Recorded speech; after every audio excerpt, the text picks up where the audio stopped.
en este hermoso templo de Juana Díaz, abarrotado de gente. Espero que la gente que está de pie no se canse demasiado y los que están en el exterior puedan oír bien con los altavoces, y también los que oyen por la radio a través de la emisora de la Universidad Católica de Puerto Rico, que llega a toda la isla. Mi saludo cordial a todos. Vamos a hacer un breve comentario a las 7 palabras. El último sermón de Jesucristo, que pronunció desde el púlpito de la cruz, el más solemne, por decirlo así, como su testamento. Y vamos a empezar con la primera palabra. Padre, perdónales porque no saben lo que se hacen. Evangelio de San Lucas, capítulo 23, versículo 34. Lo primero que llama la atención en esta palabra es la generosidad de Jesús. Lo están crucificando, lo están asesinando, y pide perdón para sus asesinos. Los excusa, la ignorancia excusa, no saben lo que se hace. Nosotros tenemos un agravante. Cuando ofendemos a Dios, sí sabemos lo que hacemos. Sabemos que Cristo ha muerto por nosotros, que Cristo ha muerto por nuestros pecados, que Cristo ha muerto para abrirnos la puerta del cielo, y a pesar de eso le ofendemos. Esos asesinos que crucificaron a Cristo, esos verdugos, quizás pudieran tener excusa. Nosotros tenemos menos excusa. Y sin embargo, también a nosotros nos perdona el Señor. La misericordia infinita del Señor es algo difícil de comprender si no fuera porque la Biblia lo dice con frases preciosas. Dice la Biblia: como el viento norte borra las nubes del cielo, así mi misericordia borra los pecados de tu alma. Preciosa comparación. ¿Os habéis fijado cuando sopla viento norte, qué cielo tan azul, tan resplandeciente, tan precioso? No deja una nube. Dice la Biblia: como el viento norte borra las nubes del cielo, así misericordia borra los pecados de tu alma. No deja una mancha, no deja un pecado, lo perdona todo. 500.000 millones de pecados que fuéramos capaces de cometer, Dios nos lo perdona. Misericordia infinita, lo perdona todo. Nadie es capaz de cometer tantos pecados que Dios no pueda perdonarlos. Misericordia infinita, Cristo lo perdona todo, y del todo, para siempre. Dice la Biblia con frase preciosa: yo cogeré tus pecados y los lanzaré al fondo del mar para que nunca más vuelvan a salir a flote. Tus pecados al fondo del mar. Nunca más Cristo te echa en cara lo que te perdonó.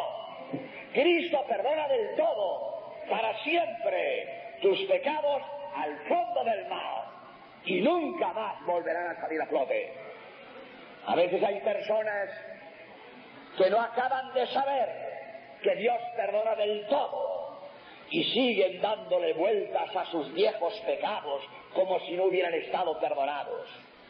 Bien está que te acuerdes de ellos para aumentar tu arrepentimiento y tu dolor, pero no para dudar de la bondad de Cristo, de la misericordia de Dios, que es infinita y lo perdona todo y del todo, para siempre. Nunca más te lo vuelva a echar en cara. Pero atención, esta infinita misericordia de Dios, que te perdona todo y del todo, hay que armonizarlo con su justicia, que no te perdona un solo pecado como tú no le pidas perdón. Que Dios es justo, es infinitamente misericordioso y también infinitamente justo. Y esa infinita misericordia de Dios que te perdona todo y del todo, no te perdona un solo pecado como tú le pidas perdón. Sería una monstruosidad que Dios no puede hacer, perdonar a quien no pide perdón. Eso Dios no lo puede hacer. Sería monstruoso perdonar a quien no se arrepiente. Sería monstruoso. Dios no puede hacer eso. Mirad, yo me he ordenado sacerdote para perdonar pecados. El móvil que a mí más me ayudó a dejar el mundo y consagrarme a Cristo para ser su sacerdote es pensar el bien que yo podía hacer a mis hermanos perdonándoles los pecados. Dicho entre paréntesis, me da vergüenza decir una cosa que parece que es autobombo para poder engrandecer mi vida, pero yo por eso he elegido el sacerdocio, porque creo que merece la pena. Si no, sería otra cosa, no sería sacerdote. Yo elijo el sacerdocio porque merece la pena. Porque, repito, perdonad que diga esto, porque parece que es autoalabanza, pero estoy convencido que es así. El mayor bienhechor de la humanidad es el sacerdote.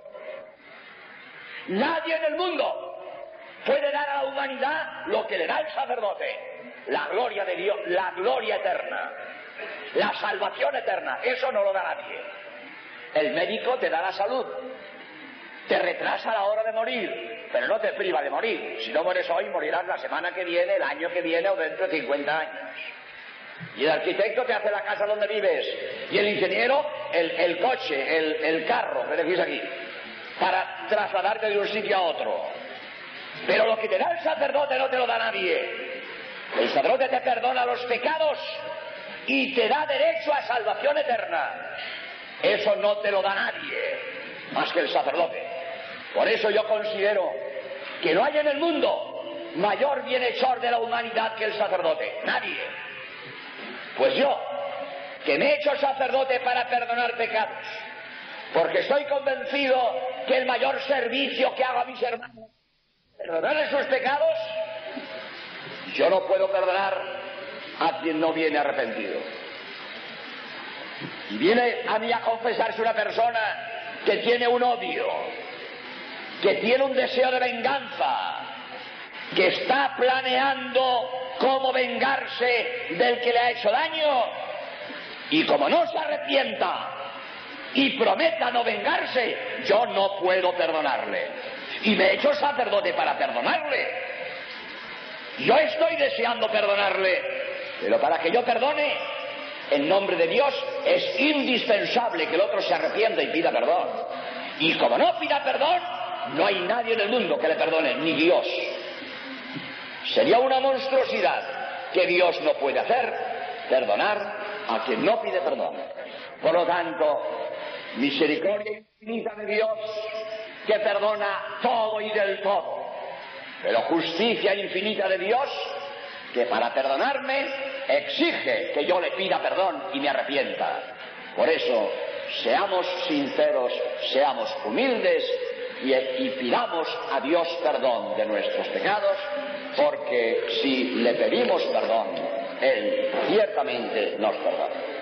Segunda palabra, hoy estarás conmigo en el paraíso. Evangelio de San Lucas, capítulo 23, versículo 43. Esta de Jesús al buen ladrón son una continuación de la primera palabra. El buen ladrón se arrepiente y Cristo le perdona.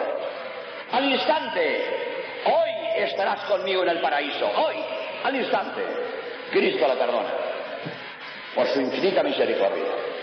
Pero quiero hacer una advertencia.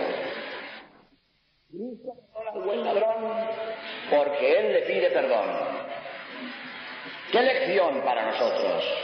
La iniciativa tiene que partir de nosotros. En el cielo no se entra a empujones. El que no quiere no entra en el cielo. El primer paso tengo que darlo yo. La iniciativa tiene que salir de mí. Porque si yo no soy el que me acerco a Dios, Dios no me empuja, no va contra mi voluntad, no viola mi libertad. Dios me ha hecho libre. Dios se ha comprometido a respetar mi libertad.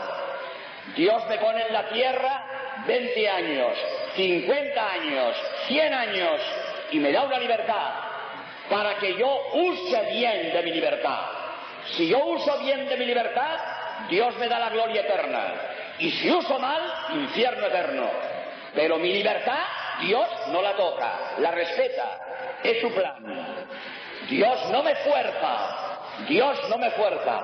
Ahora, Dios colabora. Dios ayuda. Si yo tomo la iniciativa de acercarme a Dios, si yo le pido perdón, si yo le pido ayuda, Dios me ayuda siempre. Hay una frase del Concilio de Trento muy bonita. Dios no abandona a nadie si no es Él abandonado primero. Dios no abandona a nadie. Jamás me va a faltar la ayuda de Dios, nunca. Si yo le pido ayuda, si yo me acerco a Dios, la ayuda es segura. Dios me echa la mano siempre. Dios me ayuda siempre. Lo único que no hará nunca Dios es meterme en el cielo si yo no quiero entrar. Eso no lo hace nunca. La iniciativa tiene que ser mía. El primer paso lo tengo que dar yo. Porque como yo no me acerque, Dios con pena. Dios ve que me pierdo con pena. Porque Él ha muerto para que me salve. Dios quiere que me salve. Pero si yo no quiero salvarme, no me salvo. Ahí tenéis, al pie de la cruz están los dos, el buen ladrón y el mal ladrón.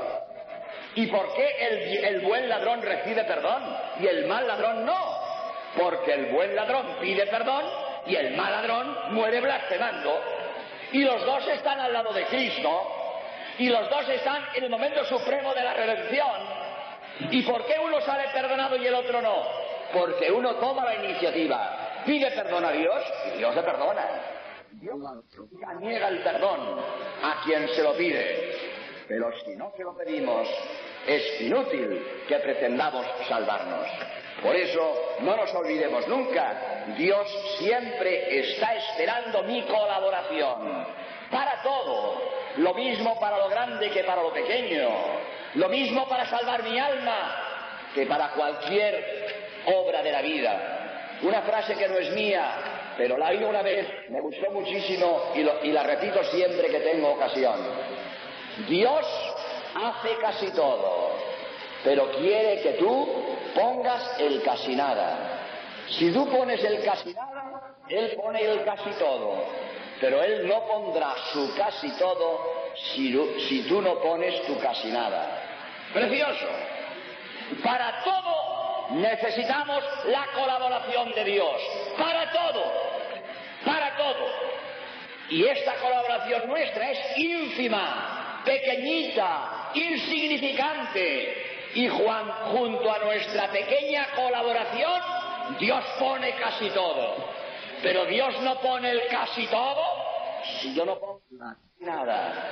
Pero si yo colaboro con Dios, con mi oración, con mi buena voluntad, haciendo lo que está en mi mano, yo pongo mi casi nada, Dios pone su casi todo, y con la ayuda de Dios todo me es posible.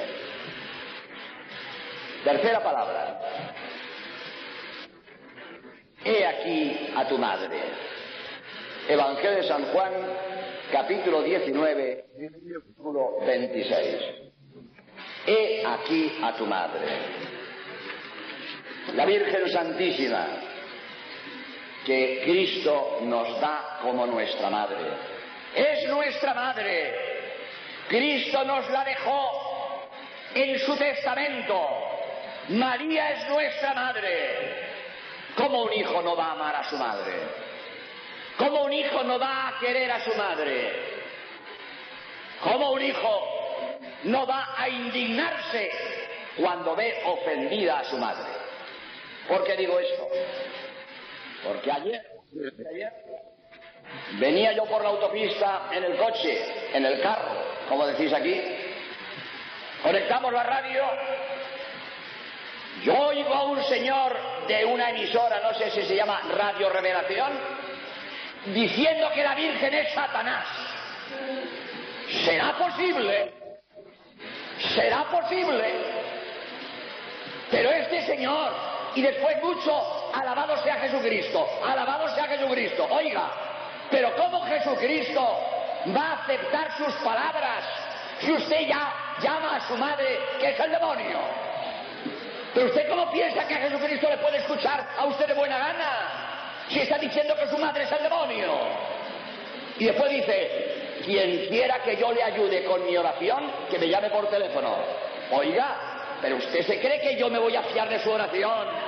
¿Usted se cree que Cristo le va a escuchar a usted? Está diciendo que su madre es el demonio. ¿Pero dónde vamos a parar? ¿Pero esto qué es? Es blasfemo. Esto es blasfemo. Otros atacan a la Virgen con más discreción, con más apariencia de ciencia, de conocimientos de la Sagrada Escritura, y dicen, el único mediador es Jesús. No hay mediación fuera de Jesús. Y es verdad que lo dice San Pablo.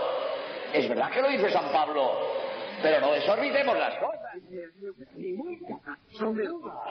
De que Cristo es el mediador por excelencia, el mediador principal, eso no lo duda nadie. Ahora, además del mediador principal, hay otros mediadores secundarios, como es la Virgen, como son los santos, que no le quitan nada al mediador principal, que es Jesús. No le quitan nada. Y el que quiera ir a Jesús directamente está en su derecho. No hace nada malo. Perfectamente. Usted está en su derecho en ir directamente a Jesús. Pero los católicos, con gran sentido común, pensamos que el mejor modo de llegar a Jesús es por medio de su madre. Porque todo hijo bien nacido escucha con cariño a su madre. Todo hijo bien nacido complace con mucho gusto a su madre. Y mis peticiones en manos de María, Jesús las recibe mucho más a gusto que en mis sucias manos. Yo puedo ir directamente a Jesús y ofrecerle mis intenciones en mis manos pecadoras. Pero cuánto mejor es que yo ponga mis ideas, mis peticiones y mis deseos en las manos de María, que ella se les va a presentar a Jesús en nombre mío. Y qué duda cabe que Jesús va a oír con mucha más complacencia y mucho más a gusto mis peticiones en manos de las manos de María que en mis manos sucias y pecadoras. Por eso acudimos a María, por eso ella es nuestra intercesora. El niño pequeño en brazos de su madre está más cerca del corazón de su padre, que duda cabe. ¿Queremos acercarnos al corazón de Dios? Dejémonos que María, nuestra madre, nos coja como al niño pequeñito, como al bebé, nos coja en sus brazos y nos acerque al corazón del Padre, porque es mucho más fácil para nosotros, criaturas, niños pequeños, como quiere el Evangelio que seamos, nos es mucho más fácil llegar al corazón del Padre en los brazos de María, nuestra Madre, que dando saltos desde el suelo, desde el piso, que apenas nos levantamos 2 dedos y no llegamos, o nos es más difícil llegar al Padre. Por eso, qué absurdo. Nos está hablando que dejamos a Cristo por María. No dejamos a Cristo por María. Vamos a Jesús. Nuestra meta es Jesús. Nuestra meta es Dios. Nuestra meta es el Padre. Pero qué duda cabe que por medio de María llegamos mejor a Jesús que directamente nosotros solos. Cuarta palabra.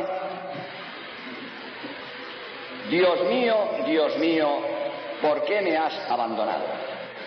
Evangelio de San Mateo, capítulo 27, versículo 46.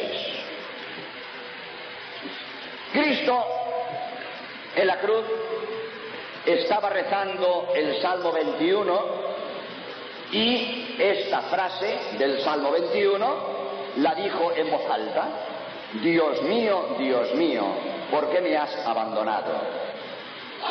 No cabe duda que en aquellas circunstancias era el Espíritu de Jesús, era una prueba difícil en aquel momento y aquello le salió espontáneo del corazón. Era un momento difícil. ¿Quién no tiene en su vida momentos similares?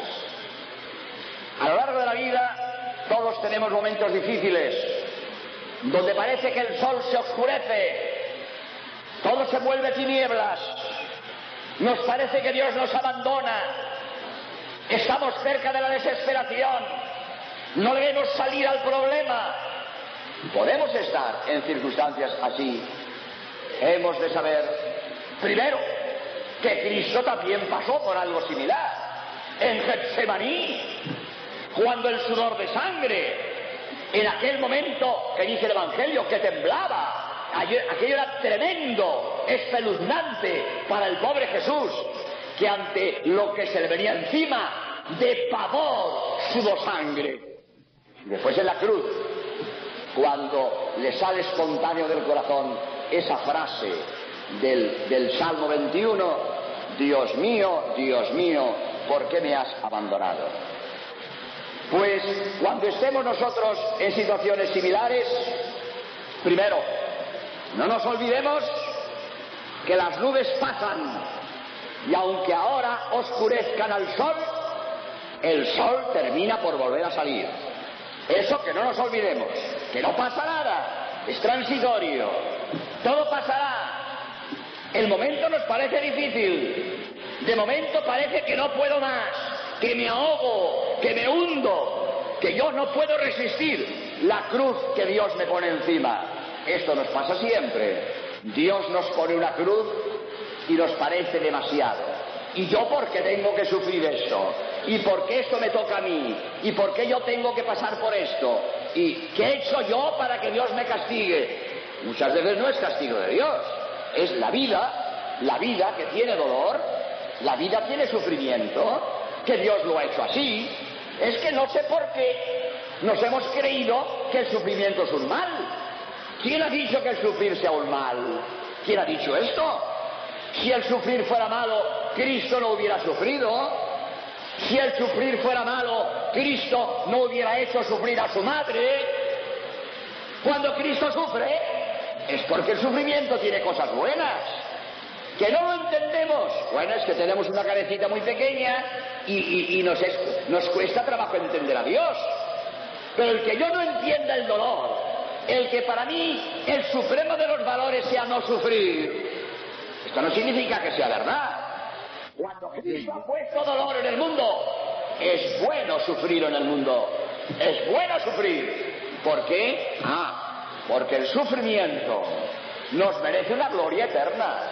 Nos enriquece la corona eterna. Y Dios, que lo sabe,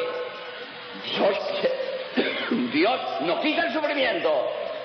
Nos parece a nosotros malo, pero el final es bueno. Está la madre de familia que tiene su niño y le va a poner una inyección. Y cuando el niño ve aquella aguja tan larga, dice: mami, ¿esto me lo vas a clavar? Sí, hijo mío, sí. Ay, mami, eres mala, me vas a clavar esto, eres mala, no me quieres. Sí, hijo, sí te quiero, porque esta inyección te va a curar.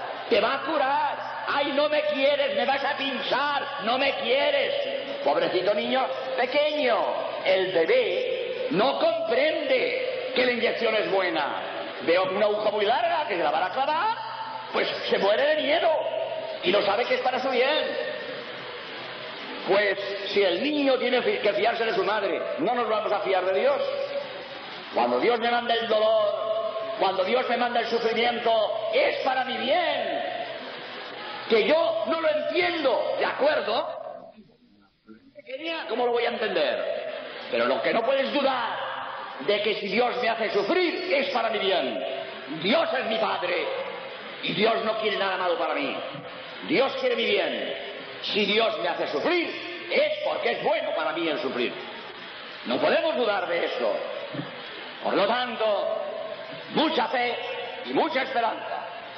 Y cuando nosotros veamos que las circunstancias nos hacen pasar por momentos difíciles, no dudemos de Dios, no dudemos de la misericordia de Dios, no dudemos de la paternidad de Dios, que Dios es Padre y lo que Dios me manda es para mi bien. Quinta palabra, tengo sed. Evangelio de San Juan, capítulo 19, versículo 26. Cristo tenía sed. ¿Cómo no? Había perdido muchísima sangre, tenía la lengua como una teja, palabra de la Biblia, tenía sed material. Pero sobre todo Cristo tenía sed espiritual. Cristo tenía sed de almas. Cristo estaba muriendo para salvar a la humanidad. Cristo se partía de pena viendo cuánta gente iba a rechazar su redención. Se iba a volver de espaldas a su redención. Iba a escoger el camino del infierno cuando Él venía a abrirnos las puertas del cielo. Cristo sufre viendo la perdición de tantas almas. A esta sed espiritual de Cristo corresponde la sed de verdad que brota en nuestro corazón.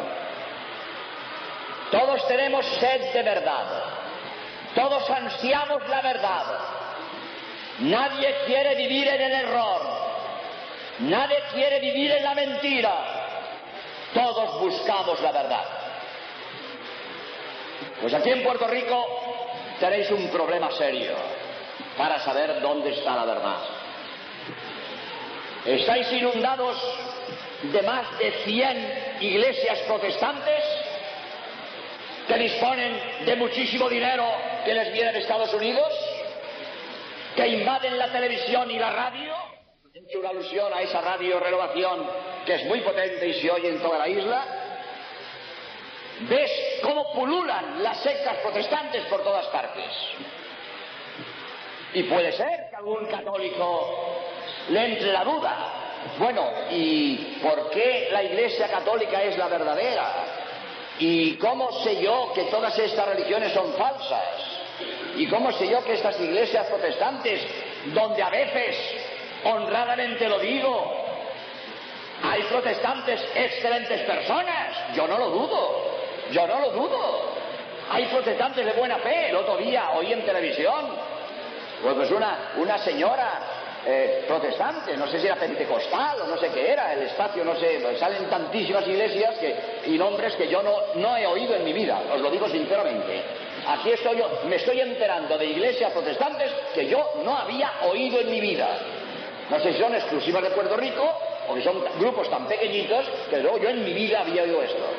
Y tengo un libro que se llama Diccionario de Sectas Protestantes, donde hay 400. Pues aquí hay algunas que no están en mi libro. No sé dónde han nacido ni quién las ha inventado, pero aquí están porque las veo en televisión y las veo en iglesias por ahí. Entonces digo, perdón, no quiero que se me olvide.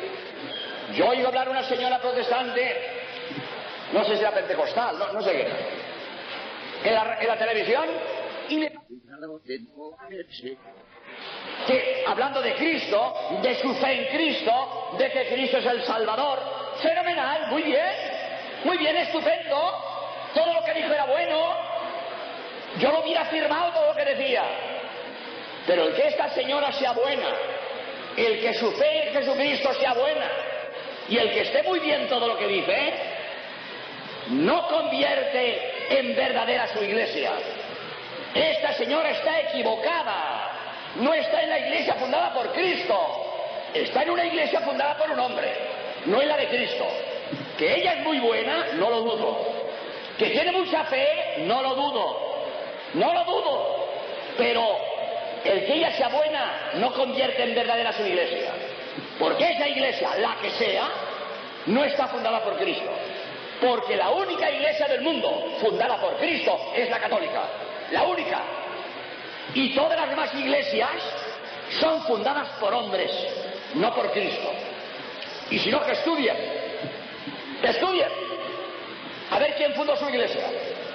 Que la mayoría de las iglesias protestantes que tenéis en Puerto Rico son del siglo pasado. La mayoría. Se fundaron el siglo pasado. La mayoría. Algunas de las más antiguas llegan al siglo XVI. Pero desde luego ninguna llega al siglo I. Ninguna. Eso lo podéis decir donde queráis. A ver qué iglesia protestante te enseña la historia de su iglesia que llega al siglo I. Ninguna.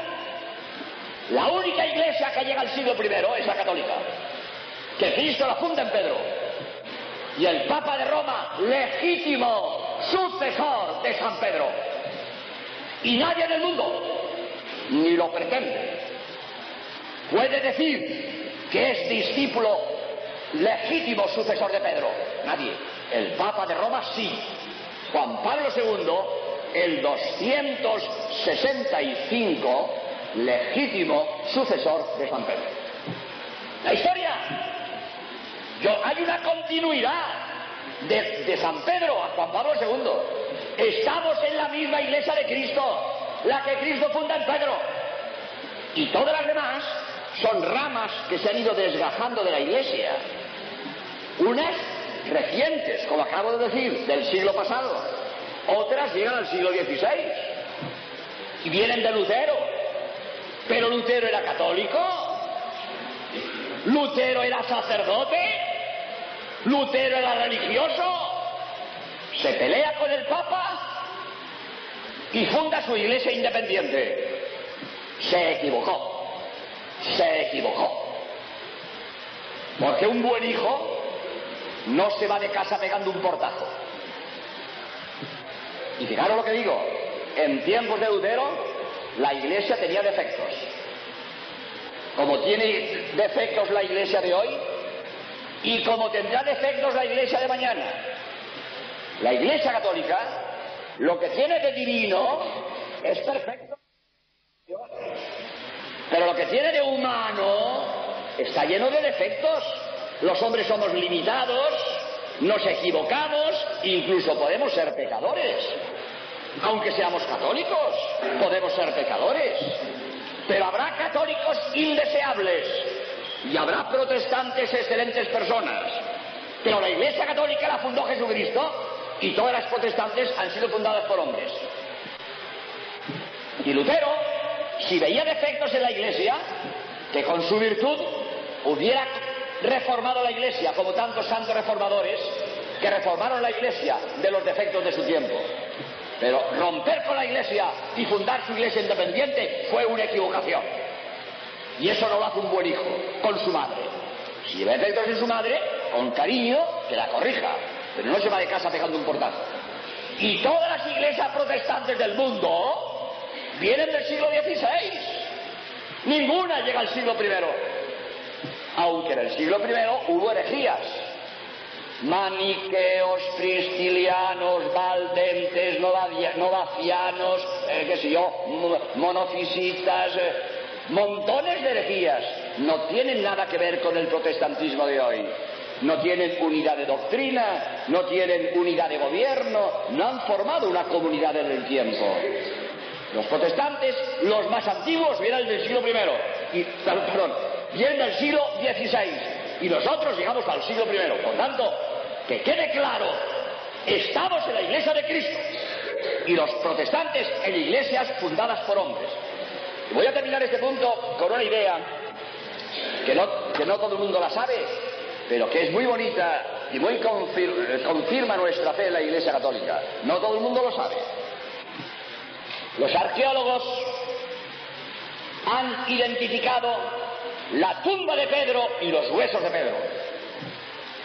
Sabemos dónde está la tumba de Pedro y sabemos cuáles son los huesos de Pedro. Los arqueólogos. Y la tumba de Pedro está en una necrópolis bajo la Basílica Vaticana, debajo del altar papal, debajo del baldaquino de Bernini, debajo de la cúpula de Miguel Ángel. Ahí está la tumba de Pedro, ahí están los huesos de Pedro. Ese es Pedro, y el que está encima, su legítimo sucesor. El Papa tiene su altar papal sobre la tumba de Pedro, y Pedro es la piedra fundamental de la Iglesia de Cristo. Cristo funda su Iglesia en Pedro. Cristo hace un juego de palabras. Cristo hablaba arameo, y en arameo Pedro y piedra se dice con la misma palabra, kefa, kefa. En castellano, Pedro, piedra, palabras parecidas. En arameo la misma palabra, kefa.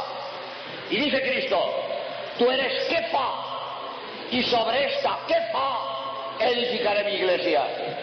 Cristo funda su iglesia sobre la piedra de Pedro. La iglesia de Cristo sobre la piedra de Pedro. Pues Pedro, debajo del altar papal de Juan Pablo II. Pedro, en una necrópolis que tiene su tumba y tiene sus huesos debajo de donde el Papa dice misa, donde el Papa tiene su sede. Por la historia y por la arqueología, Juan Pablo II, el único en el mundo legítimo sucesor de Pedro, y el que quiera estar en la iglesia que Cristo funda en Pedro, tiene que estar en la iglesia del Papa de Roma, el único en el mundo legítimo sucesor de Pedro. Sexta palabra. Todo se ha cumplido. Evangelio de San Juan, capítulo 19, versículo 30. Todo se ha cumplido. Cristo ha aceptado la voluntad de Dios, la voluntad del Padre, con gran esfuerzo. No ha sido nada fácil para Cristo cumplir la voluntad del Padre. Con gran esfuerzo, pero con gran voluntad, con mucho amor, con total sumisión.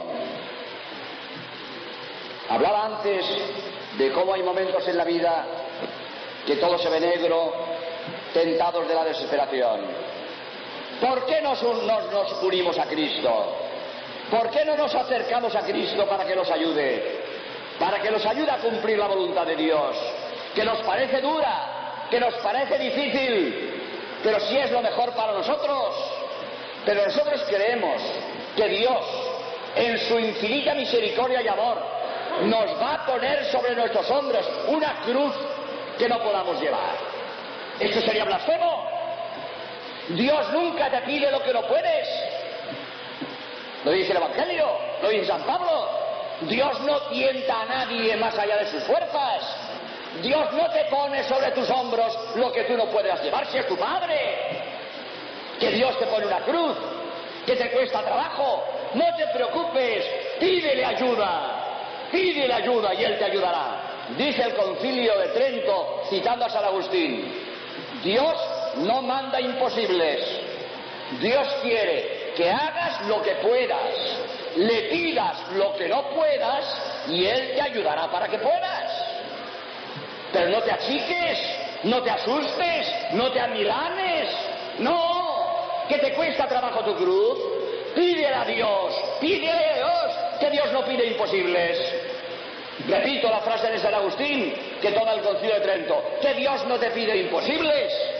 Dios te dice, haz lo que puedas, pide lo que no puedas y Dios te ayudará para que puedas.